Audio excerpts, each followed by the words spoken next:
I can see there are some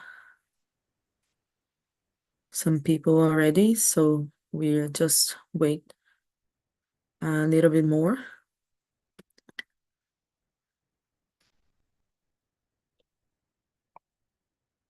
Maybe in 2 minutes we will start.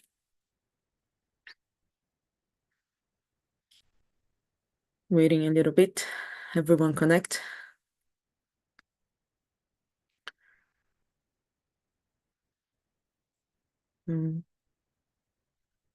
Just wait a little bit, 1 more minute, and then we will start.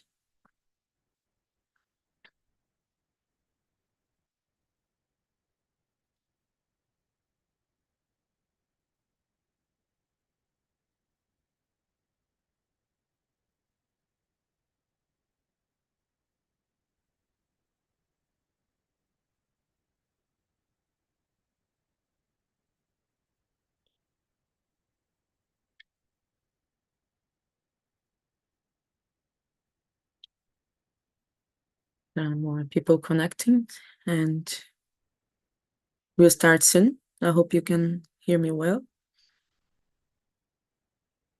So, okay, it's time to start. Good evening. I would like to welcome you all to our activity today.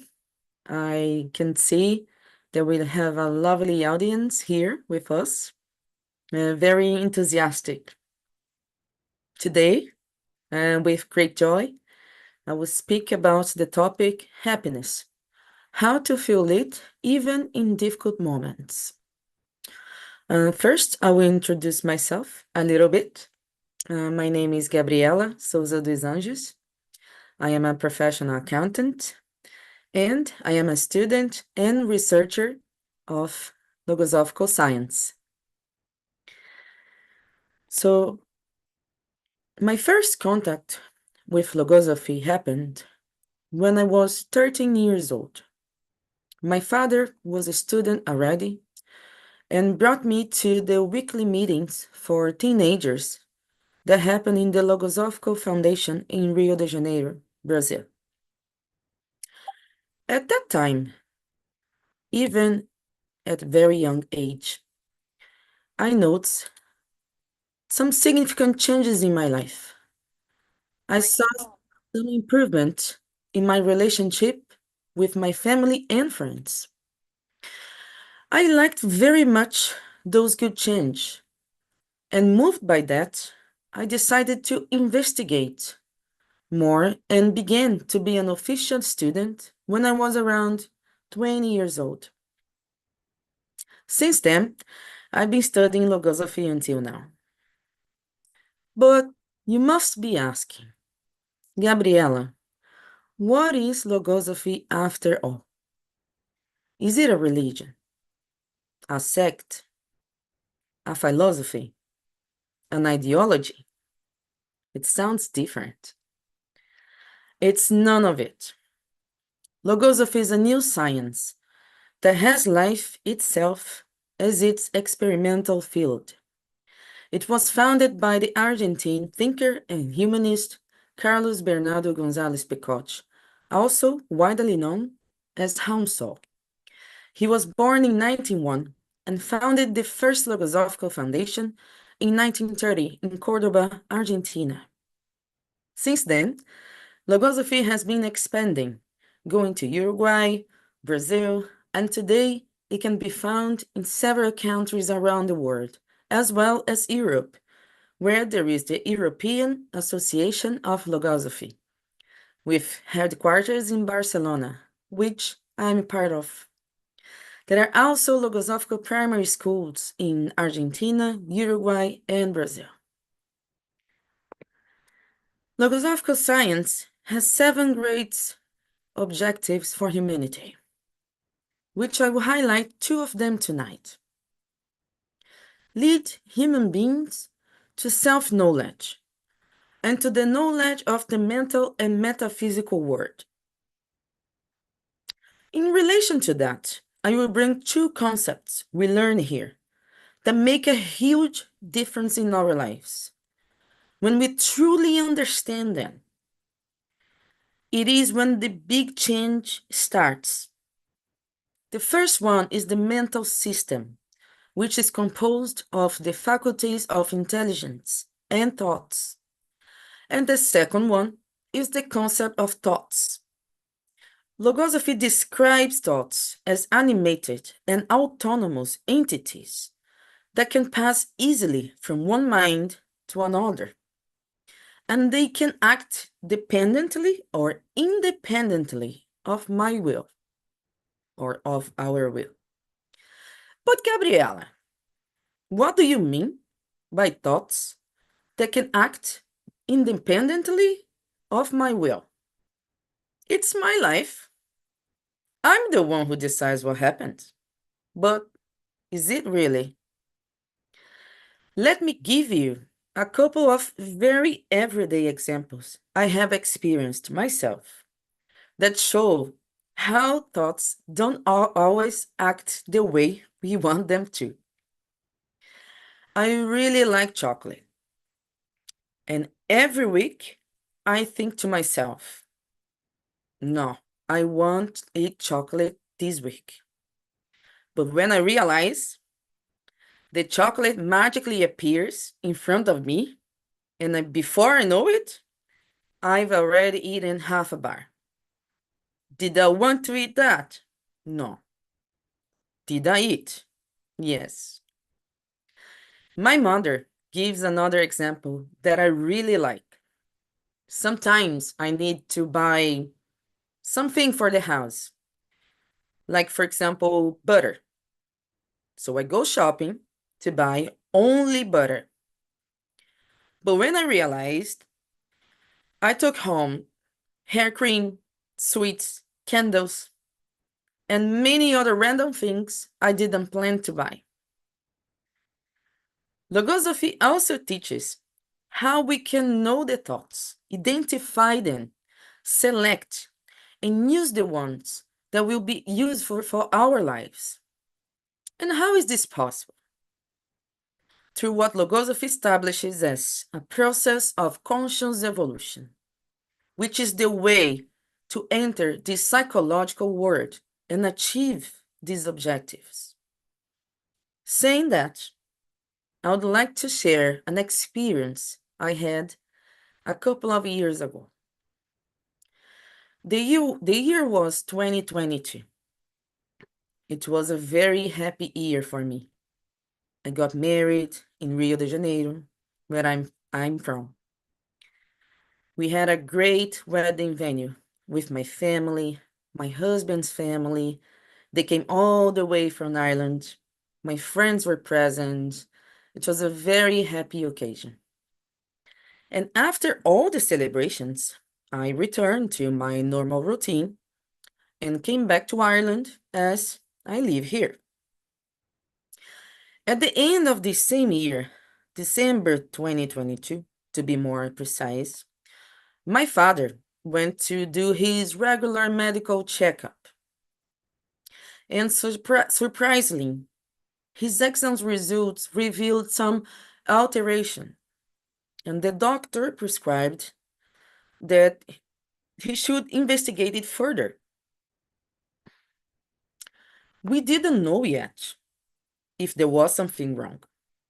There was no confirmation of anything, as we had to wait for the whole proceedings, more exams to do, and so on. But that wasn't enough to set off some concerns in my mind, suspecting that something wasn't quite right. I started trying to guess what was going on, and that was pushing me to sort of negativity, like fearing the worst. Then I did what most people usually do. I checked it online to see if I could find something about it. But what happened was, I felt worse. As you know, the internet can bring anything, more than we expected. There would be times when I felt more positive, thinking that everything was going to be okay. But then that was quickly changed by worries. I felt a lot of ups and downs. At the same time, I was just about to apply for renewing my residence permit in Ireland, which turned out to be a long process. Long story short, I couldn't go home if I needed to because I had to wait for it to be concluded. It seemed that everything was happening together. I was maybe facing the reality that my father could be possibly ill, and I wasn't going to be able to be close to my family because of my visa process. In the meanwhile, I had my daily routine, my house, work, studies, socializing. To be honest, it felt a bit overwhelming. So I saw myself in an impasse, trying to find a way to deal with all those things and not feel down or fear the worst. But how could I defend myself in this situation? Have a normal life, face things bravely, and not let it all drain my energy. I have observed in myself and several people around me that there is a natural tendency for human beings to be pessimistic when they experience difficulties in life. I have experienced many occasions of this nature, focusing on the negative perspective and expecting the worst whenever I have some struggles, like the very one I was living. And then I began to ask myself, is it really a natural tendency to be pessimistic? Recently, my husband told me an interesting story that I can give as an example.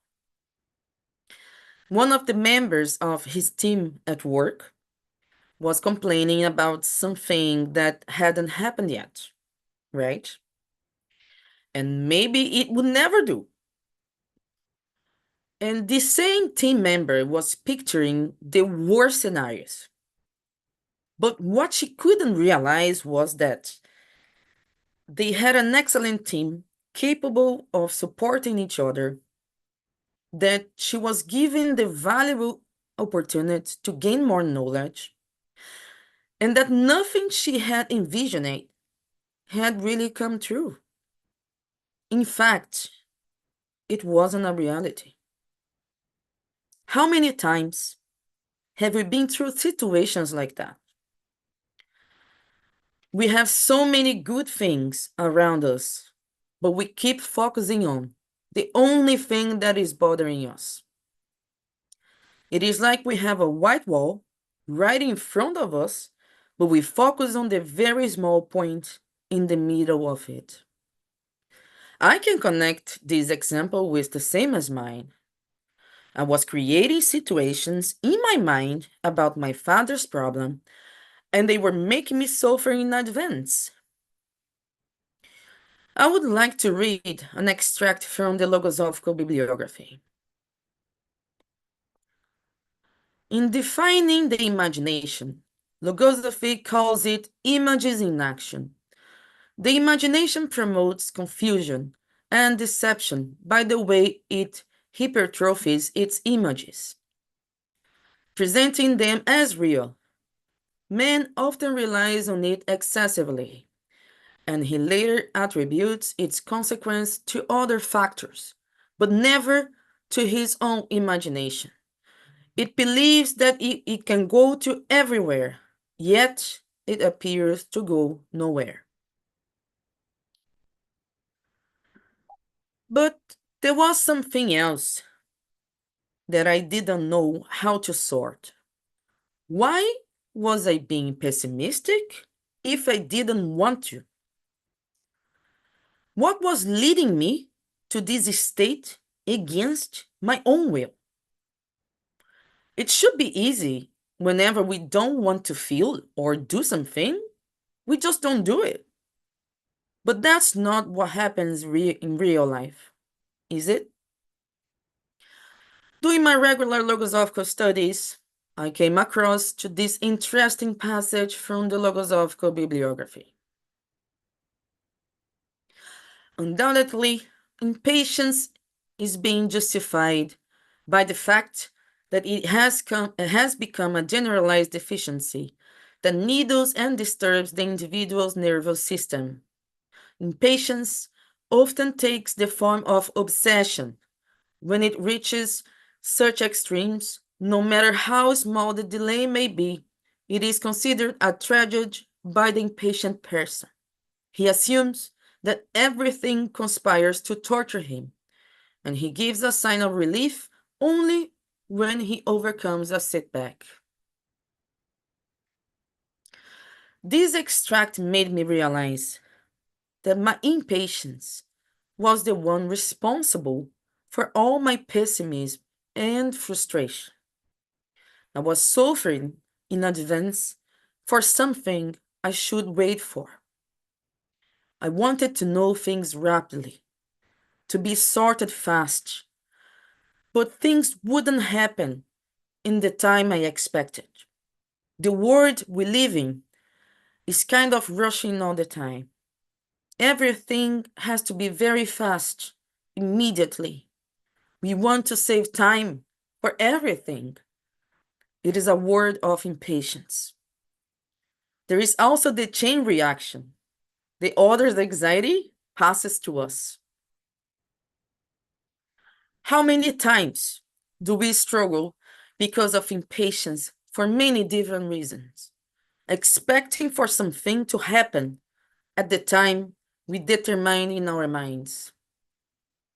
We can see many examples, such as work expectations, to get a new job interview, a new job, what the work environment will be like.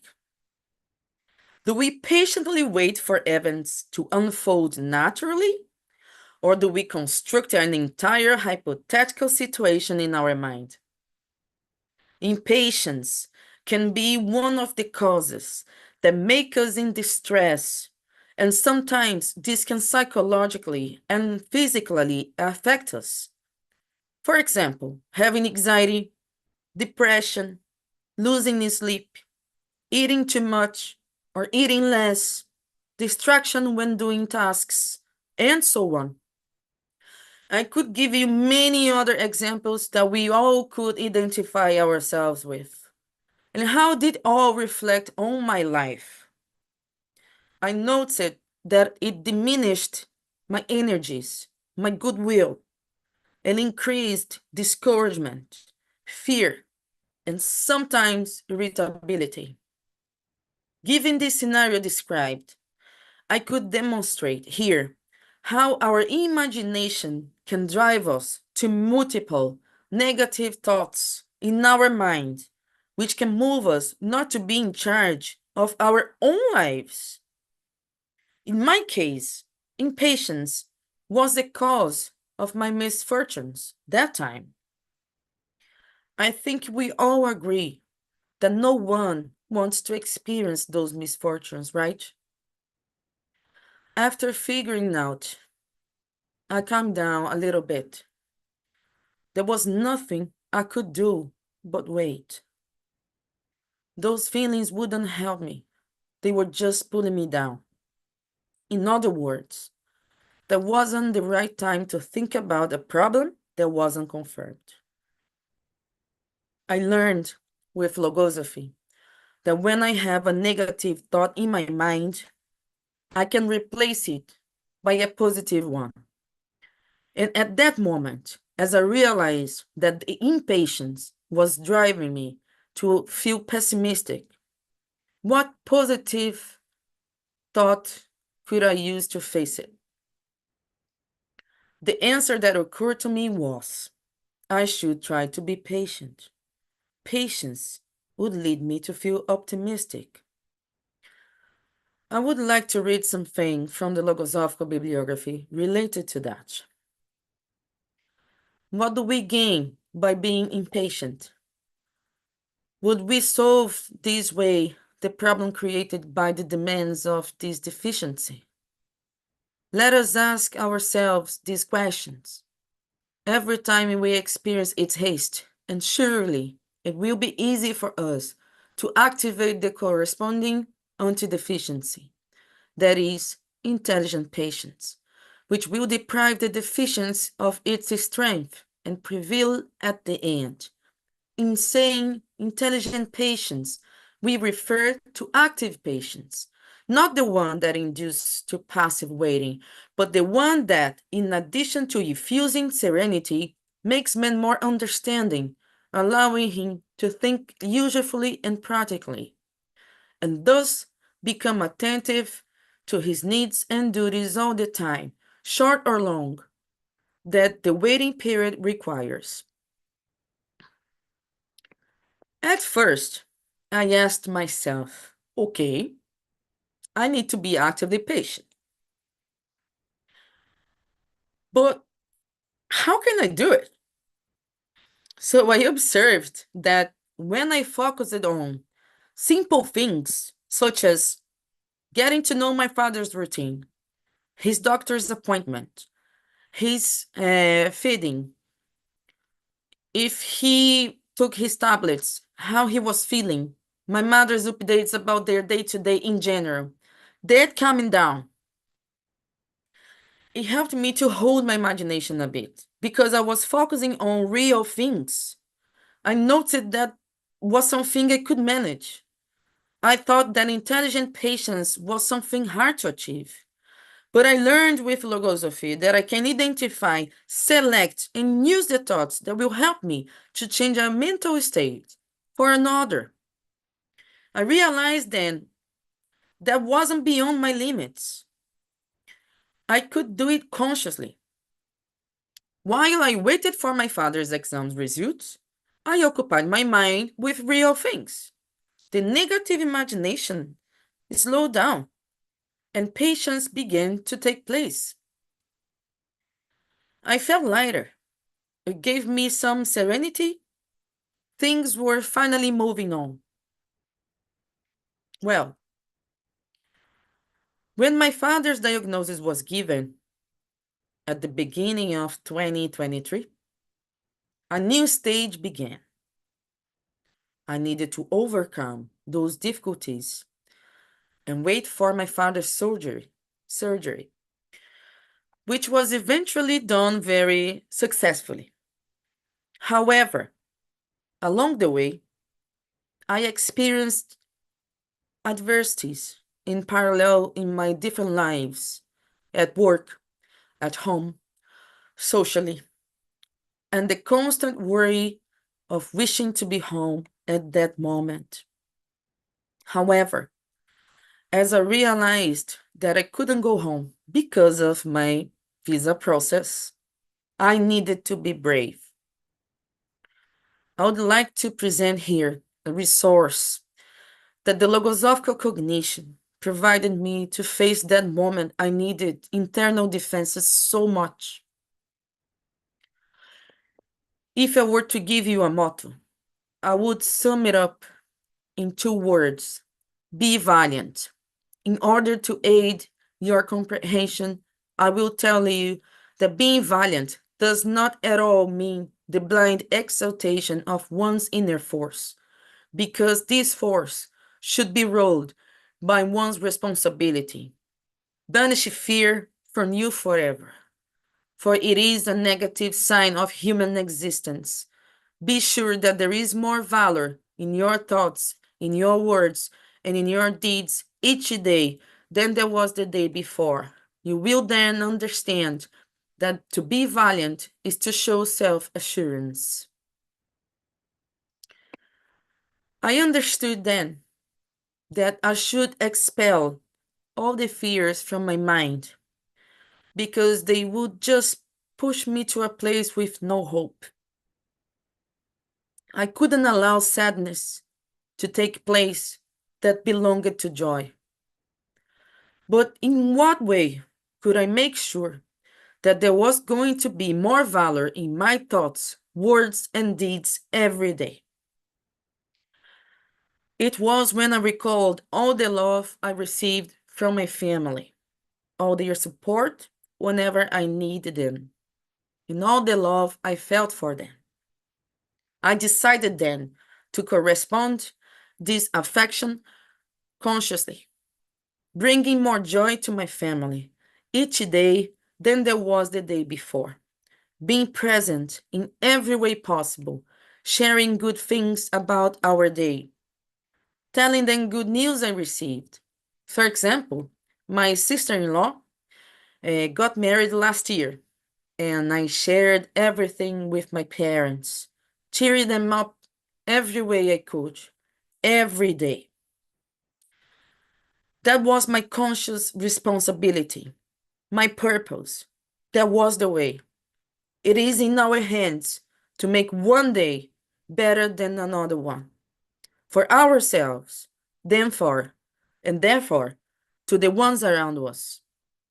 This passage I just read helped me to strengthen my patience, to hold my imagination, and keep my positive thoughts that my father was going to be okay.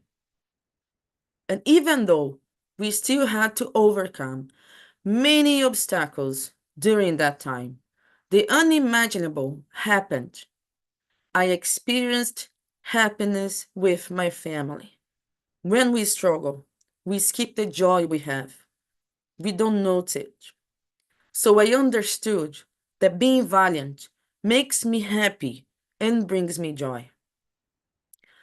The facts I reported here gave me a great reflection that in a period of 1 year, from August 2022 to August 2023, I experienced two important moments in my life, as if it were a two-sided coin. One of joy in 2022 with the happy celebration of my wedding, and the other of sadness in 2023 with the diagnosis of my father's health condition. In both situations, I can see that I acted with the original resources that Logosophy provides of, knowing how to have intelligent patience, knowing how to wait actively, not using the imagination in a negative way, replacing a negative thought by a positive one, being conscious and being valiant. If I didn't have this resource, I would certainly be absorbed by the multiple negative thoughts created by my own mind against my will, and would let sadness take the place that always belonged to joy. That's how I used the teachings of Logosophy to make a positive change in my life. And now I want to leave you a message. Today, I brought here an episode that I experienced in my own life to demonstrate how Logosophy helped me to overcome that difficult moment I lived. But who has never experienced an episode in life that also caused sadness and or worries? And how many people struggle to overcome their individual problems, looking for any words that can help them to sort their concerns? Episodes that can generate stress, anxiety, bitterness, disappointment, and even more serious health problems. Objectively, Logosophy teaches human beings to expand their lives and have a resource to create mental defenses to face everyday life. I would like to end this happy activity by reading this passage from the Logosophical bibliography. Happiness withers like the flowers, but just as the good gardener has at hand new flowers to replace them, he who possesses the cognitions can also constantly replace the motives which give happiness permanence in life. Knowledge makes happiness last, makes it stable, and allows the individual to feel in it the expression of eternity. So we have come to the end of our presentation. It was an honor to be here, and I hope I have brought a topic that could be helpful for your reflection in life. And if you identify with any aspect we talked tonight or want to learn more about Logosophy, there is a free course of 3-4 meetings that is available to subscribe online. The website is there, and you can get to know more about the topics we study here. Or if you have any other particular questions, you can also download all the books for free on the Logosophy website. You can access Logosophy on social media such as Instagram, Facebook, and YouTube. There are many other videos on YouTube from other students like me, talking about different topics, sharing their experience and resources they applied. That's the QR code to subscribe to the free course. All this information will be shared on the description below. And on behalf of the Logosophical Foundation, I thank you for participating in this talk, and I wish you